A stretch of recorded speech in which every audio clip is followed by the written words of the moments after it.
Welcome everyone, so this is a tutorial on how to do the refill strat for the Skops boss fight, and also a tutorial on how to do all the 4 claw skips.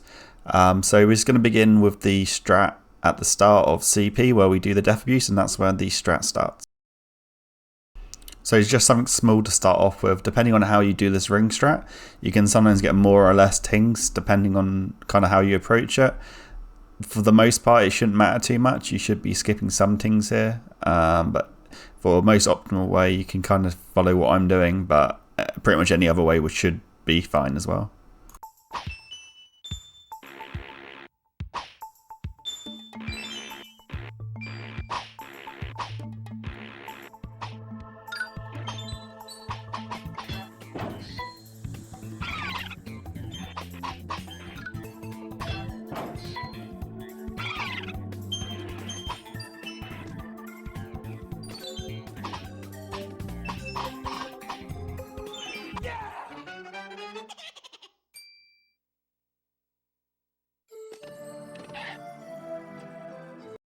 Screen 1 of Eat a Joe's is pretty much the same as what you usually do.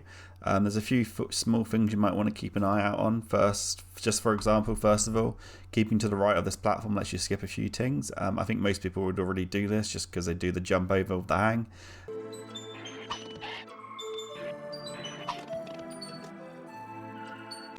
This is another small thing you can do to skip some tings. As you can see, there's some tings on the platforms ahead of you.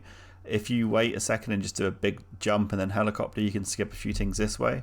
And if you do the other method of just running on each sort of platform, you do grab a few extra tings, but even if you do that, you should still get away with being able to do the refill.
This section of Eat a Joe's is one of the major parts where you can skip a lot of tings. So a lot of the time you'll do a full jump here just to avoid some damage, but instead just do a tap jump. You still avoid all the damage, but you avoid getting the tings above Rayman's head.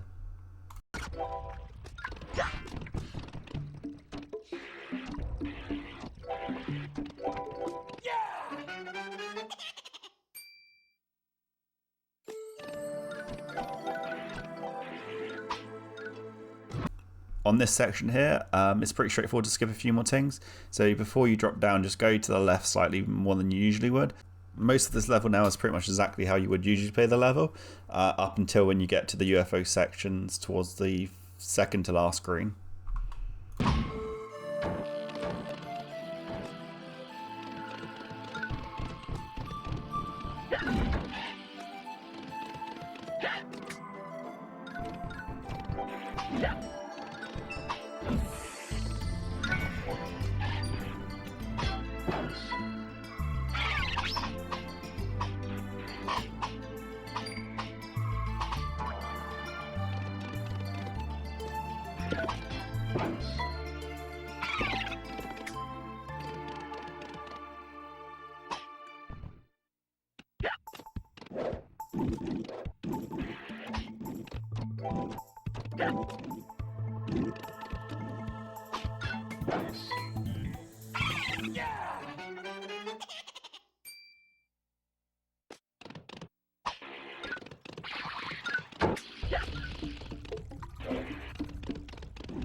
On this section here, you can easily skip a few extra things just by staying on the middle of the platform, and then when you get to the very bottom, just duck and you can skip a few more. Depending on how many things you have, you can skip some more here if you want to keep staying to the middle of the platform, but I like to grab the one to the left just because it's easier to get ready for Pie Cage, which you can also skip a few things depending on how you approach Pie Cage.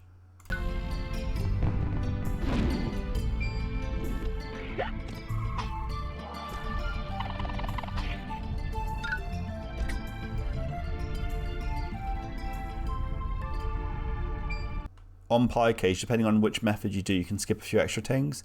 I personally do the helicopter method, which makes it so you don't have to go on top of the platform, which skips a few extra ones. If you go on the other method where you do jump up and then run to the right, that will get you a few extra ones. So depending on how many things you may have, it might be a slight issue.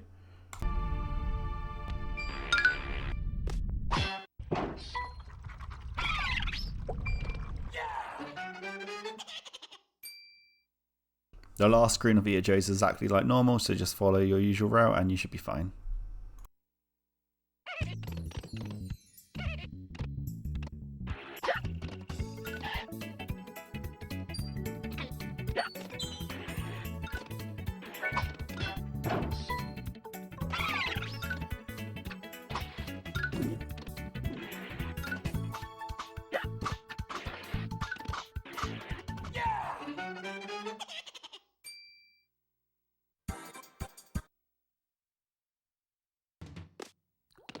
So if all has gone to plan, you want to be on between 82 and 89 tings. Anywhere between that should be fine. It shouldn't be an issue at all. If you're below that, you're going to have an issue, and you probably will refill an MDD instead, and you have 2 more. You'll refill before the actual damage boost itself.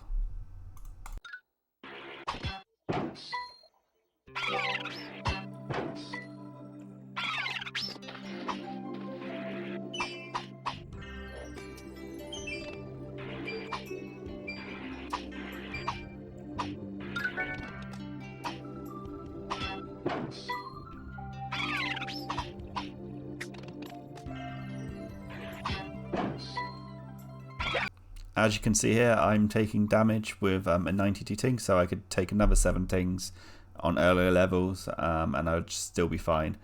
So the trick is quite lenient. There's easily 8 more tings you can grab before the actual refill. So if you have a few more, then it's fine, but you don't want any less than 92.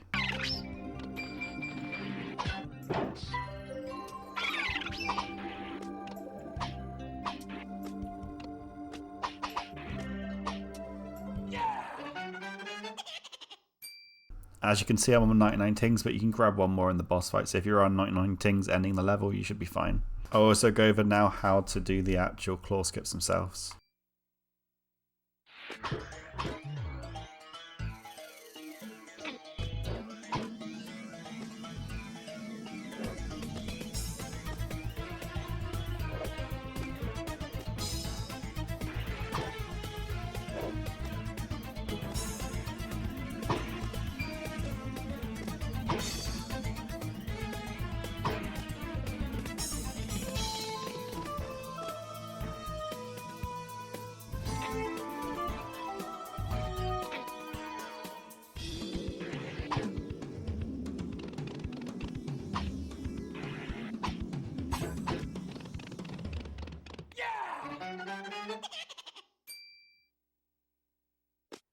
Now this is the final part of the video where I go over how to do the 4 claw skips, which the whole point of the whole video before this was to get the right health to do this. So each step I'm going to pause the video and just show you exactly where you want to stand and what action you want to take depending on how Rayman gets hit. Just to begin with, I find it easier to do a jump punch here. For some reason it seems to make the first hit more consistent, but the first hit is definitely the most random hit of them all. The rest of them are very consistent. It's just this very first hit that can be a bit sketchy.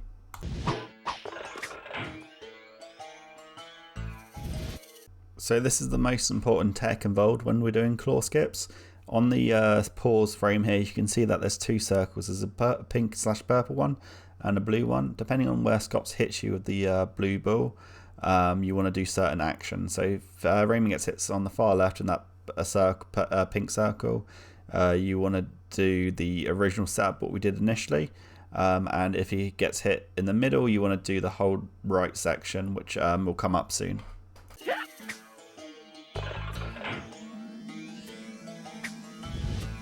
As you can see, we went back to the original setup, so we're just laying on the setup next to the health bar. This isn't overly precise, but you essentially want to be in the same sort of position at the very end of the health bar, and Rayman's foot being slightly in the health, but overall it doesn't matter too much. So on this hit here, you can see that I'm being hit right in the middle, so we want to do the left side of the screen setup, which I'll show in just a second.